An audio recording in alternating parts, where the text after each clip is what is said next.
My grandma left me, her 50 million hotel empire, but Mom's new husband took control, then Grandma did this. My name is Alice Bennett. I'm 22 years old, and I live in Boston. I was sipping cold coffee in my grandmother's old study when Mom burst in with her new husband. Richard, we're taking over the hotels, she declared, smiling like it was a charity. Richard stood behind her, smug in his designer suit, holding a briefcase. Your grandmother's empire needs modern direction, he said. They didn't even ask me. They just assumed they could erase me. That was the moment I realized they weren't expanding the business. They were stealing it. I just graduated with a degree in architecture. I thought my life was about building things. I didn't know it would be about fighting for what was already built. This is my story. It's about my family, my grandmother's legacy, and the betrayal that almost cost me everything. Before I tell you how everything flipped, like and subscribe. Drop a comment. Where are you watching from? My grandmother, Eleanor Bennett, had been dead for exactly 7 days. The house was still. It was too quiet. It still smelled like her, a faint mix of expensive perfume and old books. I was sitting in her study, at her massive oak desk. I had been there for hours. I was holding her favorite pen, a heavy silver one. I just held it in my hand, trying to feel something. Trying to feel her. My coffee was cold. I didn't care. The silence of the house was what made their entrance so violent. The study door flew open and slammed against the wall. I jumped, and the heavy pen clattered onto the desk. My mother, Linda, stood in the doorway. She was wearing a bright yellow dress. It felt wrong. It felt loud. The whole world was gray and sad, but my mother was dressed for a garden party. Behind her stood Richard. Richard was her husband of 6 months. He was all sharp angles and expensive cologne. He wore a dark blue suit that probably cost more than my first car. He held a leather briefcase in his left hand, holding it like it was a weapon. Alice, honey, my mother said. Her voice was too cheerful. Oh, good. You're in here. She walked in, looking around the study. She wasn't looking at me. She was looking at the furniture. She ran her hand over a bronze statue on the bookshelf. We need to talk, she said. Richard stepped in and closed the door softly behind him. The soft click of the latch sounded final. We're taking over the hotels, Mom announced. She smiled at me, a wide, bright, empty smile, like she was giving me fantastic news. I just stared at her. My mind couldn't catch up to her words. What? Richard stepped forward, placing his briefcase on Grandma's desk.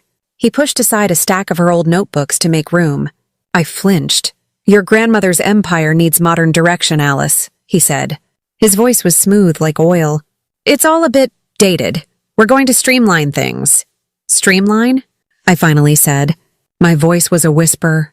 Exactly, he said, flipping the latches on his briefcase. He didn't open it. He just rested his hands on it. Synergy, optimization. We're prepared to take the company to the next level. International expansion. I looked at my mother. Grandma we haven't even... The will reading isn't until tomorrow. My mother waved her hand, dismissing my words. Oh, that's just a formality, honey. We all know she was leaving the company to the family. To me. She looked at Richard and he gave her a small, tight smile. It was a look I had never seen before. A look of conspiracy. Richard has already been in contact with the board, Mom said.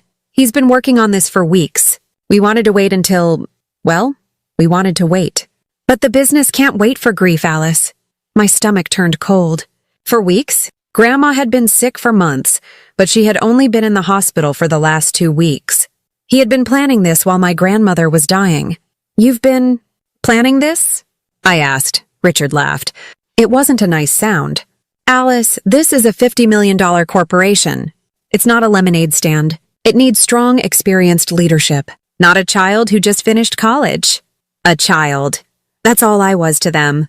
I had spent the last 3 summers working by Grandma's side. I had reviewed blueprints. I had sat in on budget meetings. I had learned the Bennett way of doing things. Grandma always said, "Details, Alice. The guests are in the details." But to them, I was just a child. I worked with her, I said, my voice shaking a little. I know this business. You played at this business, Mom corrected me. Her voice was sharp now. The fake cheerfulness was gone. You were her little shadow. It was cute, but this is the real world. Richard has run companies. He knows what he's doing. I looked at Richard. His eyes were flat. He wasn't looking at me like a stepfather. He was looking at me like an obstacle. "We're selling the main property first," he said, tapping his briefcase. "It's old, it's losing money. We'll use the capital to rebrand the Boston and New York locations. Sell the main inn?" I stood up. The chair scraped loudly on the wood floor. "You can't. That was her first one. That was her home." "It's a sentimental dinosaur, Alice," Richard said. "And sentiment is bad for business. They didn't ask me. They didn't consult me. They didn't even see me. I was just a piece of furniture in the room, something to be moved or ignored." I looked from Richard's cold, smug face to my mother's bright, eager one. She was excited. She looked like she had just won the lottery. Her own mother was gone and she was celebrating. That's when I finally understood. This wasn't about modern direction. This wasn't about streamlining.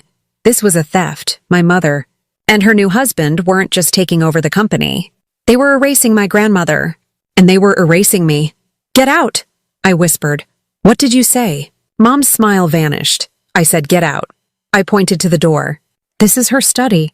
"Get out!" Richard snapped his briefcase shut. "We'll talk tomorrow, Alice. After the formality. Try to get some perspective."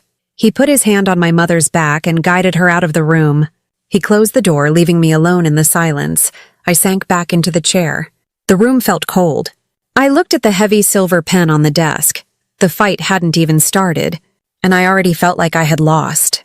To understand what they were trying to steal, you have to understand my grandmother, Eleanor Bennett. She was not a soft woman. She was built from granite and willpower. She started with nothing. In 1968, she bought a broken-down 10-room roadside inn in coastal Maine. She used her entire life savings. Everyone told her she was crazy. She told me stories about it.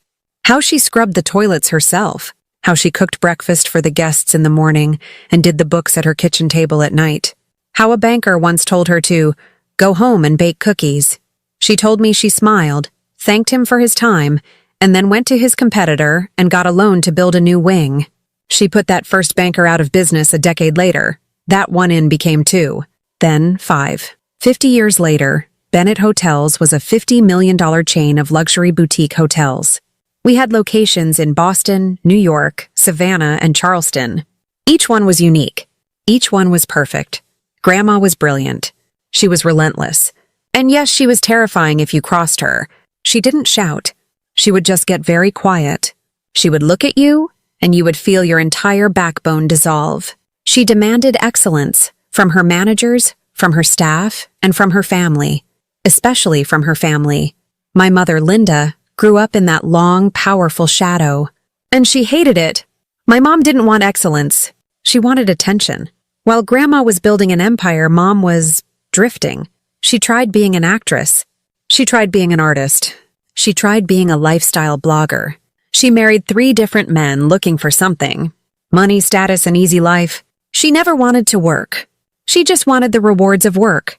Grandma paid for the acting classes, the art supplies, and the divorces. But she never gave Mom a job at the company. "Your mother sees the hotels as a bank," Grandma told me once. We were looking at blueprints for the new Savannah location. "She doesn't see the people. She doesn't see the work. She just sees the money." Then she looked at me. I was 19. "You, Alice," she said, tapping the blueprint. "You see the bones. That's why you'll be great. I love those bones." I loved architecture. I loved how a building could make you feel safe, inspired, calm. When Grandma's health started to decline a few years ago, I stepped up. I was getting my degree at Boston University, just a few miles from the corporate office. I started as her intern, then her assistant. By the time I graduated, I was running the entire design and renovation division for all 5 hotels. I wasn't just playing office. I was managing million-dollar budgets. I was hiring architects. I was on site, wearing a hard hat, making sure the crown molding was perfect. Grandma called it my training. My mother called it my little hobby. I remember one dinner, about a year ago. I was showing Grandma my final designs for the new rooftop bar in Boston. "It's brilliant, Alice," Grandma said, studying the drawings. "The sightlines are perfect. You use the space." My mom walked in, sipping a glass of wine. She glanced at the plans. "Oh, that's so cute," she said. "Look at you with your little drawings. It's nice you have something to keep you busy." I felt my face get hot. Mom, this is the final project budget. It's a $2 million renovation. She just laughed. Well, don't mess it up, sweetie. Grandma didn't laugh. She looked at my mother with those quiet granite eyes. She won't mess it up, Linda. She's a Bennett. She builds things. She doesn't just decorate. My mother's face tightened. She hated being reminded that she wasn't part of the real family business. She finished her wine in one gulp and walked away. After she left, Grandma put her hand on mine. Her skin was thin like paper, but her grip was strong. Don't you ever let her make you feel small, Alice, she said. Your mother is weak. She attaches herself to power because she has none of her own.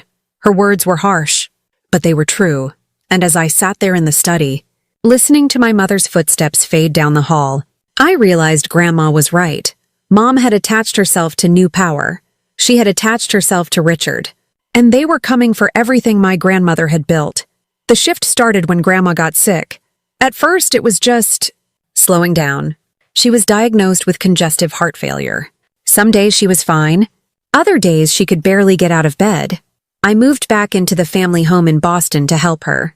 I managed my university classes online and ran the hotel projects from her study. We spent our evenings together. We would talk about the hotels or architecture or just watch old movies. It was sad watching her get weaker, but it was peaceful. Then my mother started visiting. Suddenly, Mom was there all the time. But she wasn't there for Grandma. She would arrive in a new outfit, kiss Grandma on the forehead, and then spend the next 2 hours in the living room, on her phone, taking important calls. She would post photos on social media. Her, smiling sadly, holding Grandma's hand.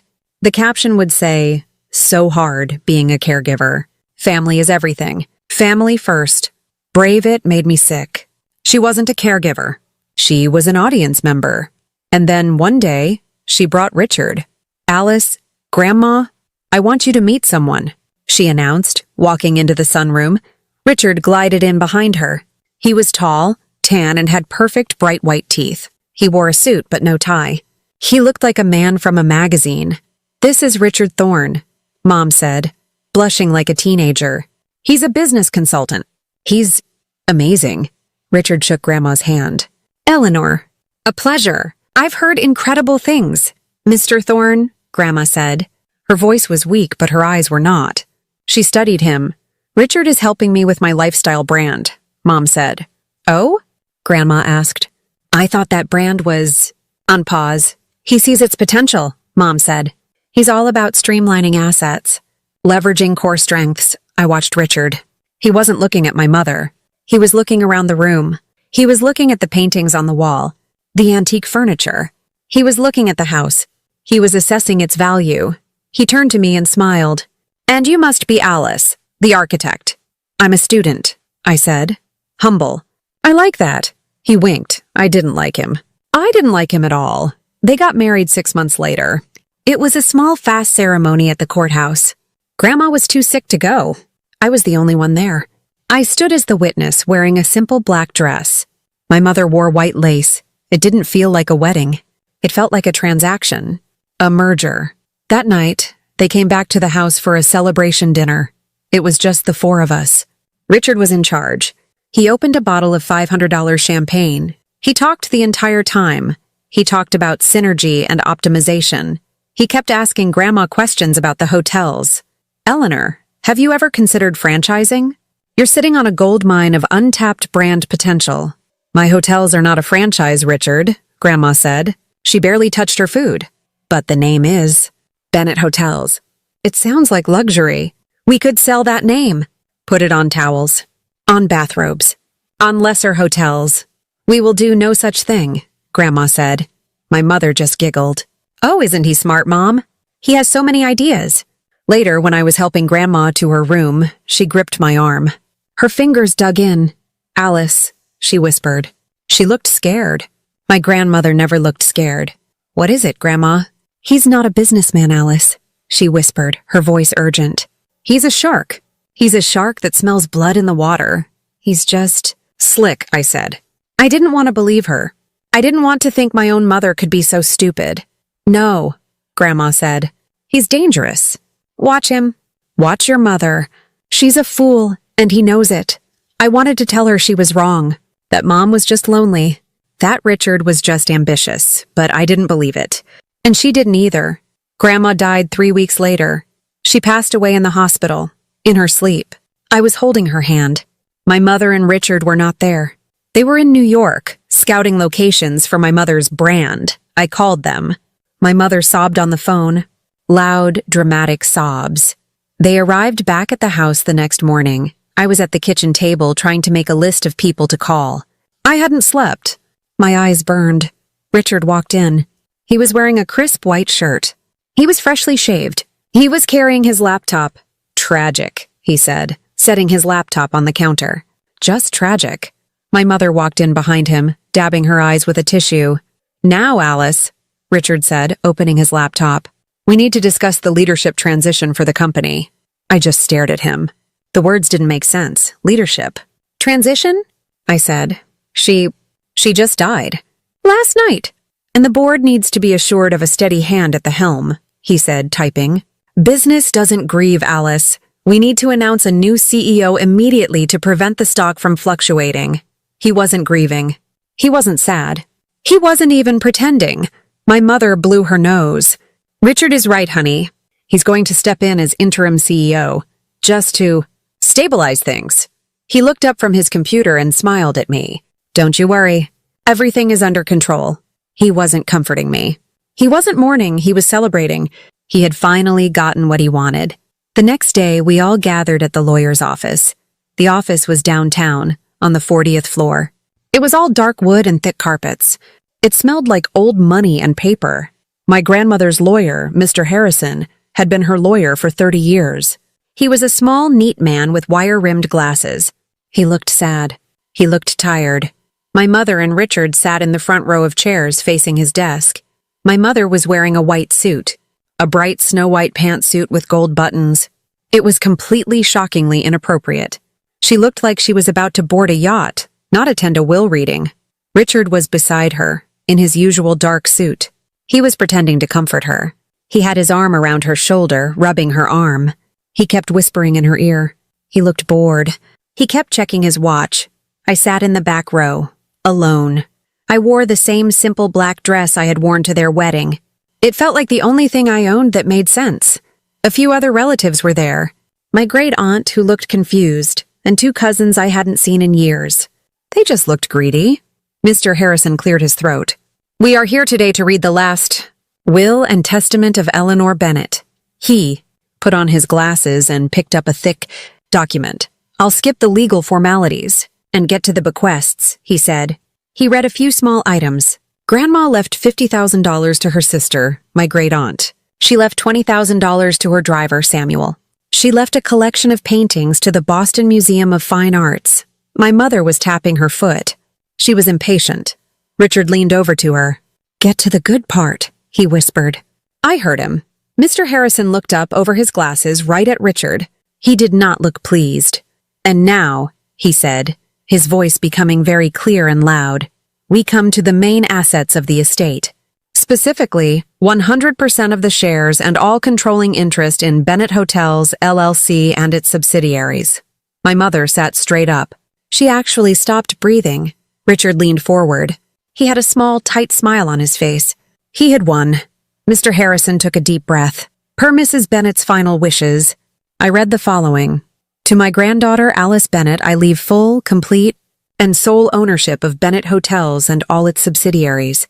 It is hers to manage, to grow, or to sell, as she and she alone sees fit. The room was completely, totally silent. The only sound was the air conditioning. I couldn't move. I couldn't breathe. I thought I had heard him wrong. Me? I looked at Mr. Harrison. He was looking directly at me. He gave me a very small, very tired smile. Then I heard another sound, a sharp clack. Richard's expensive Mont Blanc pen had fallen from his hand. It hit the polished wood table and rolled onto the floor. His face was white. His smug smile was gone. He looked like he had been slapped. But my mother's reaction was worse. Her smile didn't just vanish. It cracked. It froze on her face and then shattered. Her mouth fell open. Her eyes, wide and furious, snapped from Mr. Harrison to me. What? She hissed. The word cut through the quiet room. What did he just say? That's not possible, Richard said, finding his voice. He stood up. That's a mistake. She was sick. She was not in her right mind. I can assure you, Mr. Thorne, Mr. Harrison said, not even looking up. Eleanor Bennett was of perfectly sound mind when she signed this document 3 months ago. I was there. Her doctors were there. It is ironclad? 3 months ago? My mother shrieked. That was after our wedding. She knew exactly what that meant. Grandma had met Richard, assessed him, and then changed her will. She had cut my mother out completely. This is an insult, my mother yelled. I am her daughter, her only child. She can't do this. She can, Linda, and she did, Mr. Harrison said calmly. I was still speechless. My hands were shaking. I looked down at them. I was the owner. I owned everything. All of it. Grandma hadn't just left me the hotels. She had left me the power. Richard's face had turned from white to a dark, ugly red. He stared at me. He wasn't looking at a 22-year-old girl. He was looking at the person who had just taken $50 million out of his hands. He grabbed my mother's arm. We're leaving. But my mother started to cry. They were real tears this time. Tears of rage. We are leaving, he repeated, and he pulled her out of the chair. They stormed out of the office.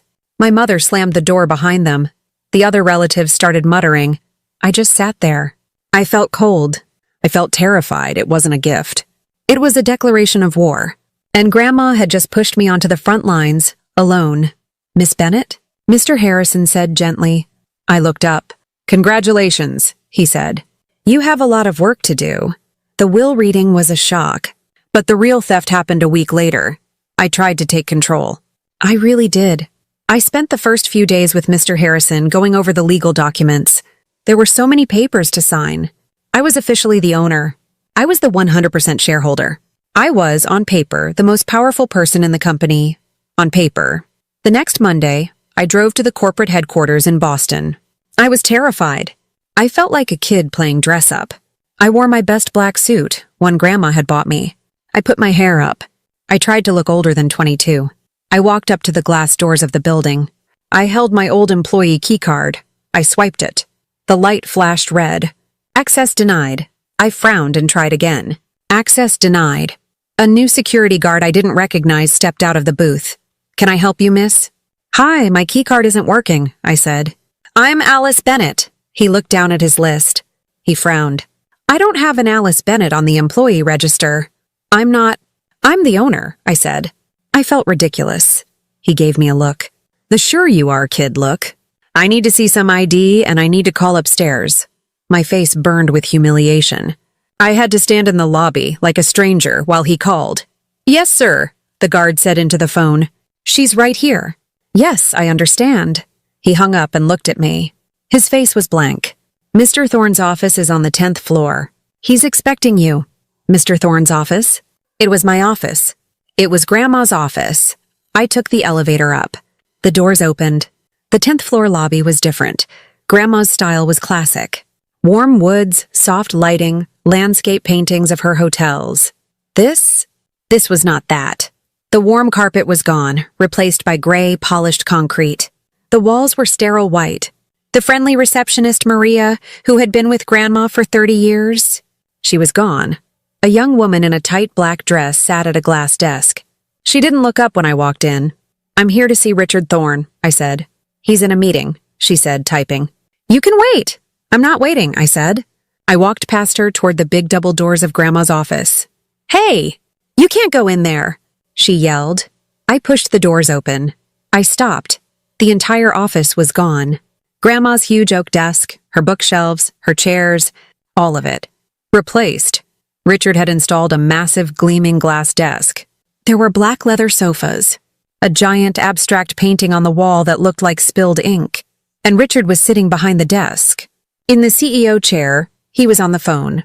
He held up one finger telling me to wait. My mother was there too. She was sitting on one of the leather sofas, flipping through a copy of Vogue. I just stood in the middle of the room. I was shaking with anger. They're selling my office, I whispered. My mother looked up. Oh, Alice, don't be so dramatic. Your grandmother's furniture was ancient. Richard had it all moved to storage, or sold. I don't know. She went back to her magazine. Richard hung up the phone. Alice, glad you could make it. What is this? I said. What are you doing in my office? It's my office, Alice, he said calmly. I'm the acting CEO. No, you're not, I said. I'm the owner. The will was clear. I'm in charge. My mother sighed, a loud, annoyed sound. Alice, honey, stop it. You're too young to manage this. You're just a girl. You're grieving. Richard is just helping. He's not helping, I said. He's redecorating. Richard leaned back in the chair. It was Grandma's chair, just recovered in black leather. He smirked. Sweetheart? He said. And that one word made my skin crawl. Running hotels isn't a hobby. It's not one of your little school projects. Ownership and operations are two very different things. What does that mean? It means, he said, leaning forward, that you own the company. Congratulations. You're a very rich girl. But the board appoints the CEO. The board decides who runs the company. The board? I said. Grandma was the board. And then me? Not anymore. He smiled. As your mother's husband, I now represent her interests. And your mother, as Eleanor's only child, has a significant stake in this family. She has no stake, I yelled. Grandma left her nothing. She left it all to me. That's not how the corporate bylaws work, Alice, he said. He was enjoying this. He was toying with me. The bylaws state that the company is overseen by a board of directors. As of this morning, that board consists of myself, your mother, and our new CFO, Mr. Jennings. Jennings? Who is Mr. Jennings? What happened to David? David was Grandma's CFO for 20 years. David. Retired, Richard said smoothly. Mr. Jennings is an old colleague of mine. A brilliant man. And the board, that's me, your mother, and Mr. Jennings, voted this morning. It was unanimous. 2-2. Well, you weren't here. I was appointed CEO. Your mother was appointed president. I looked at my mother. She was smiling. President. She finally had a title. She finally had a job that required no work. You can't do this, I whispered. It felt like the floor was falling out from under me. We just did, Richard said. But don't worry. You'll still get your allowance. As the owner, you're entitled to a dividend once the company is profitable again. We'll be in touch. He was dismissing me. I walked the halls. I saw it all. All of Grandma's loyal people. Gone. Maria, the receptionist. David, the CFO. The head of HR. All replaced by young, slick people I had never seen before. They were all Richard's people. He hadn't just taken over. He had performed a coup. In 1 week, he had changed the locks. He had changed the passwords. He had changed the entire staff. He had seized operational control. I went back to the office. My mother was alone this time. Mom, I said, my voice breaking. Please, you can't let him do this. This was Grandma's legacy. This was my legacy. I was begging. I hated myself for it. My mother finally put down her magazine. She looked at me. Her eyes were cold. There was no love there. No sympathy, just annoyance. I was a problem. I was in her way. Alice, she said, you need to grow up. This is how the real world works. Richard is a brilliant man. He is going to make us all very, very rich. Don't be a spoiled child. Don't ruin this for me. For me. That's when I knew this wasn't just Richard. He wasn't a shark who had fooled my mother. My mother had hired the shark. She had brought him in. This was her plan. She had waited her entire life to get her hands on this company, and she didn't care that her own mother had to die for it to happen. It wasn't incompetence.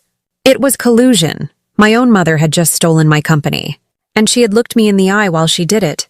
For a week, I was a ghost. I was locked out of the company. I was locked out of my own life. I stayed in Grandma's house, but it didn't feel like home. It felt like a museum of a life I used to have. My mother and Richard had canceled Grandma's credit cards. They had frozen the estate accounts. I was 22, the owner of a $50 million empire, and I had $200 in my checking account. I couldn't even pay the electricity bill for the house. I didn't sleep. I just walked. I walked through the empty rooms at night holding a cold cup of tea. I was numb. I felt stupid. I felt weak. I felt like the child Richard had called me. Grandma had trusted me. She had given me everything, and I had lost it in a week. One night, it was almost 3 a.m. The house was cold. I was in the study, just sitting in the dark. Richard hadn't bothered to change this room. He didn't care about old books or memories. He only cared about the CEO office. I looked at her huge, empty desk. What did I miss, Grandma? I whispered to the empty room. What am I supposed to do? I felt a sudden, sharp anger. Not at my mother. Not at Richard. At myself. I was behaving exactly as they expected. I was being a quiet, sad victim.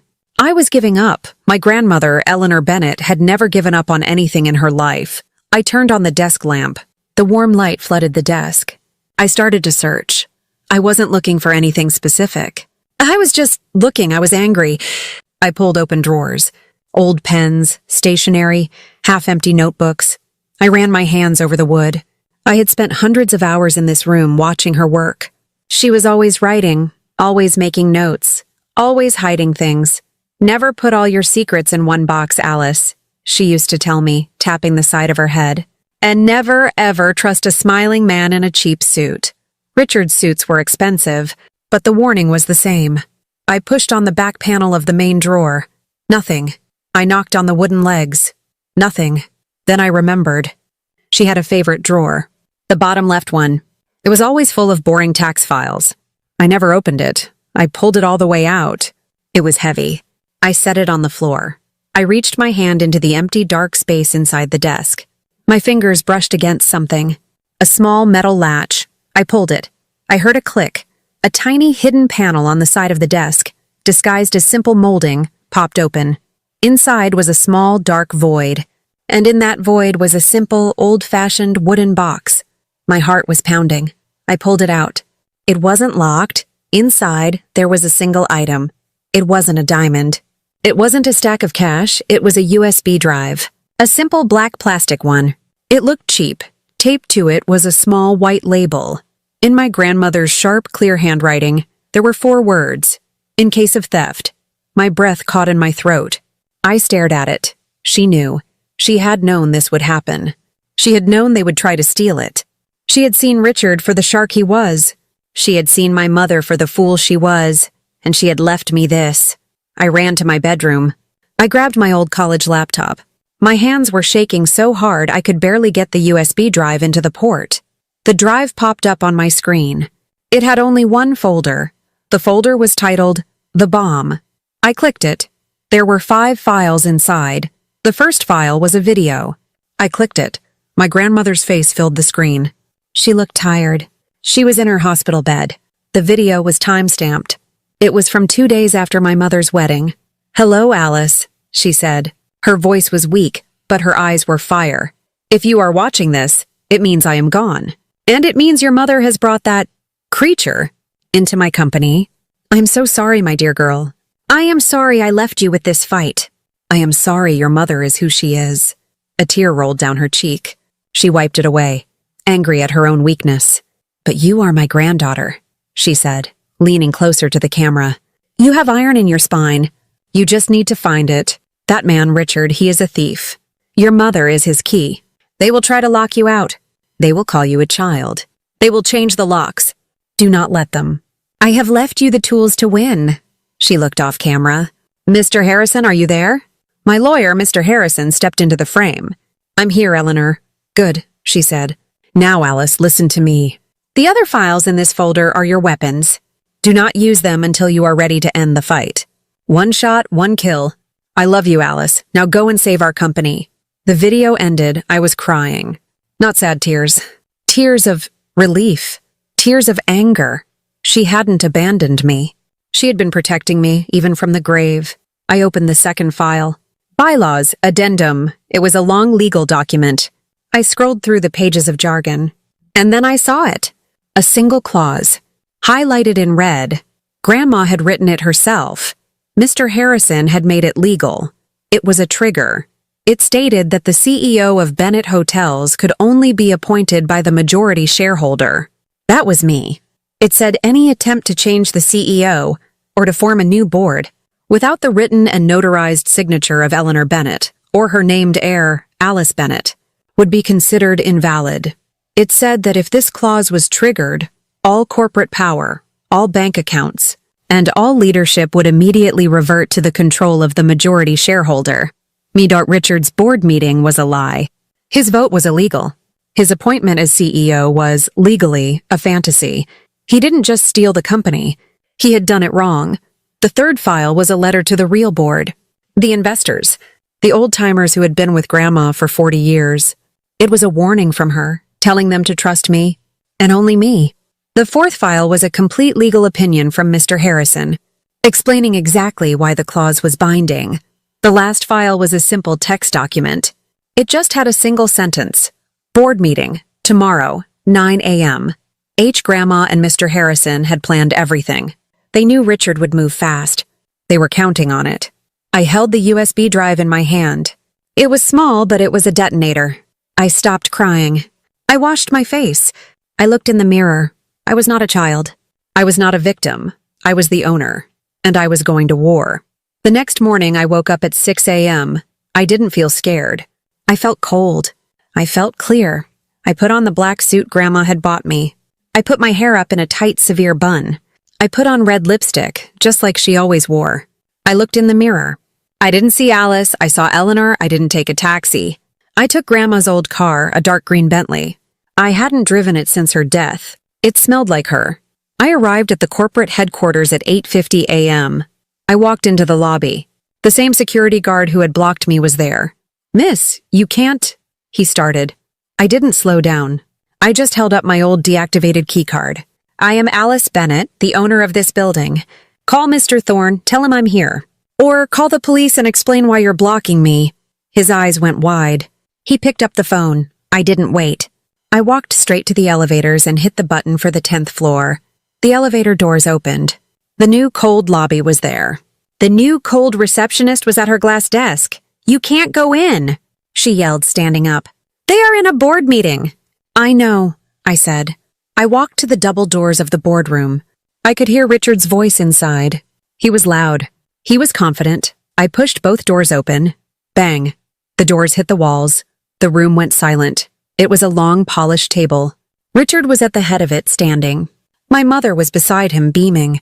The new CFO, Jennings, was there. But they weren't the only ones. There were 4 other people at the table. 2 men and 2 women, all in their 60s. These were the real board members. The investors. The people who had helped my grandmother build her company. They were the people Richard was trying to fool. They all stared at me. Richard's face drained of all color. He looked like he had seen a ghost. My mother's face twisted into ugly red anger. "Alice, what is the meaning of this?" she snapped. "We are in a very important meeting." "Get out!" Richard was trying to find his voice. "Security!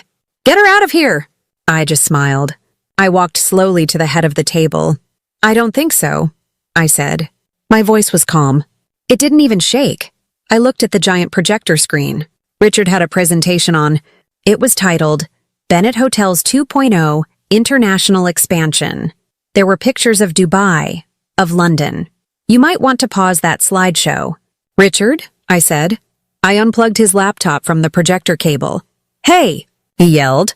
I plugged the cable into my own laptop. I put the USB drive in. I clicked on the file.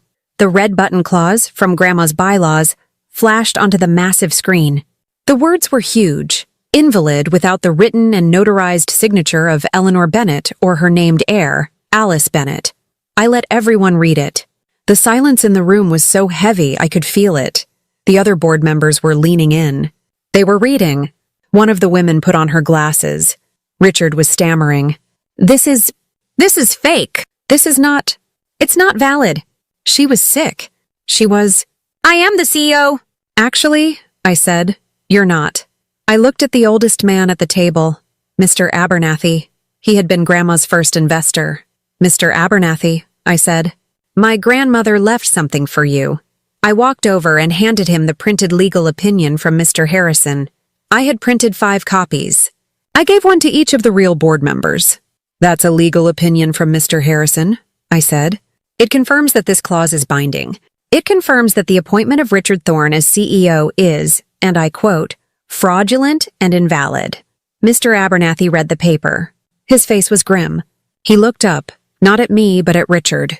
"Mr. Thorne," he said, his voice like gravel. "What is this?" Richard was sweating. His expensive suit was wrinkled.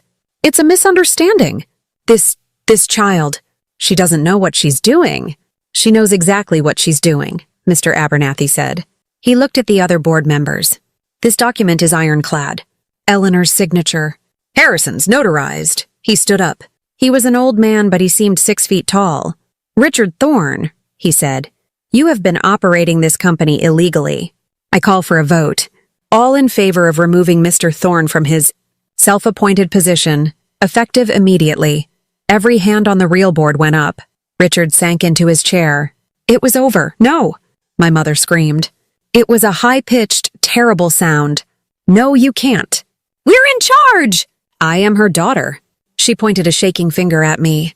You did this. You little bitch. You ungrateful child. I am your mother. The room was silent. Everyone just stared at her. I looked at her. I didn't feel sadness. I didn't feel anger. I felt nothing. Just pity. No, I said, my voice very quiet. You're his wife. I turned back to the board. They were all looking at me. My name is Alice Bennett, I said. I am the 100% owner of this company. As of this moment, I am assuming the role of acting CEO, as is my right. I looked at Richard and my mother. My first act, I said, is to call for a full, independent audit of every single transaction, every contract, and every bank transfer made in the last 2 weeks. Richard's face went from pale to a sick, greenish gray. He knew what I would find, and, I said, looking at the security guards who had just run in, I'm having them escorted from my building immediately. My mother's face was a mask of disbelief and pure animal rage. She looked at me like she wanted to kill me. You'll regret this, Alice, she hissed. You'll be nothing without me. I was always nothing to you, I said. The guards took them by the arms. Richard didn't fight. He was a dead man walking. My mother, however, fought. She screamed. She tried to hit the guard. They dragged her out of the boardroom. The doors closed. Silence. I was left standing at the head of the table. I was shaking. My legs felt weak. But I was standing. Mr. Abernathy looked at me. He had a small, sad smile. Well, Miss Bennett, he said, sitting down. Welcome to the job. Now let's see how much damage we have to undo. The boardroom confrontation was a war. The audit was the messy, bloody cleanup. It was so much worse than I imagined. I hired Mr. Harrison and a team of forensic accountants. We rehired David, Grandma's old CFO, the one Richard had retired. David came back immediately. He was furious. He knew where all the bodies were buried. It turned out Richard wasn't just a con man. He was a terrible, sloppy con man. He was arrogant. He thought he was smarter than everyone. He thought he was stealing from a child. He had left a perfect paper trail. In just 2 weeks, Richard had been busy. He had forged contracts. He had tried to sell the original Main Inn, Grandma's home, to a shell company. We looked up the company. It was registered in the Cayman Islands. The owner? Richard Thorne. He was trying to sell himself the company's most valuable real estate for $1. He had also been rerouting funds. Millions. He had drained the company's operating budget. He had transferred over $3 million to his own private offshore account. He had told the board it was for international development fees. He had fired every loyal employee and given his own consultants, his friends, massive salaries. He wasn't streamlining. He was gutting. He was planning to bleed the company dry, sell off the assets, and disappear in a matter of months. It wasn't a corporate takeover. It was a smash and grab. This wasn't a boardroom fight anymore. This was a criminal case. The next time I saw them was not in an office. It was in a courtroom. It was a pre-trial hearing. I sat in the front row with Mr. Harrison and Mr. Abernathy. Richard was at the defendant's table. He looked small. His tan was faded. His expensive suit was wrinkled. He wasn't a shark. He was just a pathetic, greedy man. His lawyer tried to argue. He tried to blame the new CFO Jennings. He tried to say Richard was misled by bad advice. The judge, a sharp-eyed woman, was not impressed. The district attorney presented the evidence. The bank transfers. The forged signatures. The deed of sale for the main resort. The judge looked at Richard. Mr. Thorne, she said, this is not bad advice. This is one of the most brazen, amateurish acts of corporate theft I have ever seen. You are lucky Miss Bennett stopped you when she did. The judge froze all of his assets. Every bank account. He couldn't leave the country. She referred the case to the grand jury. He was going to trial. He was very likely going to prison for a long, long time. He was let out. He didn't even look at me. Then it was my mother's turn. She was sitting in the back of the courtroom. She was wearing black. She was crying. She was playing the victim. She had a different lawyer. Her lawyer stood up. "Your Honor, my client, Linda Bennett, is a victim here too. She was fooled by this man. She is not a businesswoman. She was blinded by love. She had no idea what he was doing." My mother sobbed, loud fake sobs. I didn't know. He told me he was saving the company. I just trusted him. He was my husband. I almost believed her. For 1 sick second, I thought, maybe she was just that weak. Maybe she was just that stupid. Maybe she was my mom after all. And then, Grandma gave me one final gift. Mr. Harrison stood up. He was holding one last piece of paper. "Your Honor," he said, "we do not believe Mrs. Bennett, or Mrs. Thorne, was an innocent party." My mother's lawyer yelled, "Objection! Overruled," the judge said. "I'll hear it." "First," Mr. Harrison said, "we have bank statements." The day after Mr. Thorne illegally appointed himself CEO, he transferred $500,000 to my client's mother. The memo line on the transfer reads, "President signing bonus." The courtroom was quiet. My mother's sobs stopped. Dead. "She wasn't just fooled," Mr. Harrison said.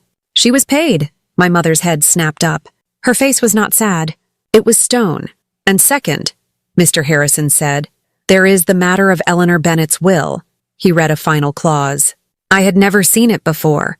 "It is my wish," he read in Grandma's voice, "that my family name represents integrity.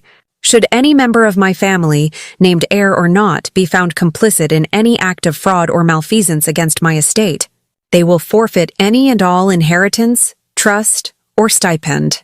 Grandma had left my mother a small trust fund, a living allowance, so she would never be poor. Mr. Harrison looked at the judge. "We believe her acceptance of that signing bonus makes her fully complicit. We ask that the ethics clause be enforced. We ask that Linda Bennett be stripped of any and all financial ties to the Bennett estate." My mother's lawyer was speechless. The judge looked at my mother. My mother was pale. She was staring at me. Her eyes were full of pure black hate. The judge banged her gavel. "The ethics clause is valid. The request is granted." My mother stood up. She had nothing. No husband, no money, no daughter. She had lost the house. She had lost her trust fund. She had nothing but the white suit she had worn to the will reading. She looked at me. She said nothing. She just turned and walked out of the courtroom, alone. The weeks that followed were a blur. The company was a wreck. We had no money in our accounts. We had no leadership. We had a staff that was terrified I was 22 years old. I was the CEO of a $50 million company that was weeks from bankruptcy. I called back everyone Richard had fired. Maria, the receptionist. David, the CFO. All the hotel managers. One by one, they came back. They didn't come back for me. I was just a kid. They came back for her. They came back for Grandma. They came back to save her legacy. We worked 18-hour days. We were in the boardroom, but this time we weren't fighting. We were building. We took out a loan. We paid our staff. We called every vendor. I personally apologized to hundreds of people. It was the hardest work I have ever done. I was exhausted. I was overwhelmed. I was running on coffee and adrenaline. After 2 solid months, we were finally stable. The company was safe. The bleeding had stopped. I felt empty. I needed to get out of Boston. I needed to breathe. I drove to Maine. I drove to the original inn. The first one. The one Richard had tried to sell for $1. I walked into the lobby. It was quiet. It smelled of cedar polish and the cold, salt air from the ocean. Sarah, the manager who had been with Grandma since 1975, was behind the desk. She looked up. She didn't smile, but her eyes were kind. "Welcome home, Alice," she said. "Is Grandma's suite available?" I asked. "It's always available for you," she said. I went up to the room. It wasn't the biggest. It wasn't the fanciest. But it had the best view. It was the same as I always remembered. The same wood-paneled walls. The same old comfortable armchair. The same scent of cedar. I stood at the window, looking at the gray, angry Atlantic Ocean. I was the CEO. I had won. I had saved the company. I didn't feel triumphant. I didn't feel happy. I didn't feel powerful. I felt protected. I sank into that old armchair. I finally understood. My grandmother hadn't just left me money. Money is what my mother wanted. Money is what Richard wanted. They thought the company was just a pile of cash. They were wrong. Grandma had left me armor. She knew. She saw Richard. She saw my mother. She knew they would come for me. She knew they would see me as weak, as a child. She knew they would try to steal everything. So she built a fortress around me. The USB drive, the red button clause, the loyal staff, Mr. Harrison, Mr. Abernathy, the ethics clause. Each one was a piece of armor. Each one was a weapon, left exactly where I would need it. She hadn't just taught me about architecture. She had taught me about structure. She had taught me how to build something that could not be broken. This whole thing, it wasn't a tragedy. It was a test. My grandmother hadn't just left me a company. She had left me a test. And she had given me all the answers. She was saying, I knew they would come for you. I made sure they couldn't win. I sat in that chair for a long time. I watched the sun go down. I didn't feel like a victim anymore. I didn't feel like a child. I felt like her granddaughter. I took out my laptop. I opened the company budget. And I got to work. Today, the Bennett Hotels have a new motto. I had it carved into the wall of every lobby, built by honesty, protected by legacy. I moved back to the headquarters in Boston. I walked into the CEO's office. I had all of Richard's cold modern furniture thrown out. I had all of Grandma's things brought back. Her big oak desk is back where it belongs. Her old worn-out armchair. Her books. I took the red button clause, the one I had showed the board, and I had it framed. It hangs on the wall right across from my desk. It's a reminder, my mother, I heard she moved to Florida. She hasn't spoken to me since the hearing. I don't know if she ever will. Richard is under investigation. The trial is next spring. I don't ask about it. It doesn't matter. I don't need revenge. I don't need an apology. I have something better. I have the work. I have the hotels. I have the loyalty of the people Grandma trusted. I have proof that good hands and honest work will always outlast greedy ones. Sometimes, power has to skip a generation for a reason. My grandmother, Eleanor Bennett, made sure of it.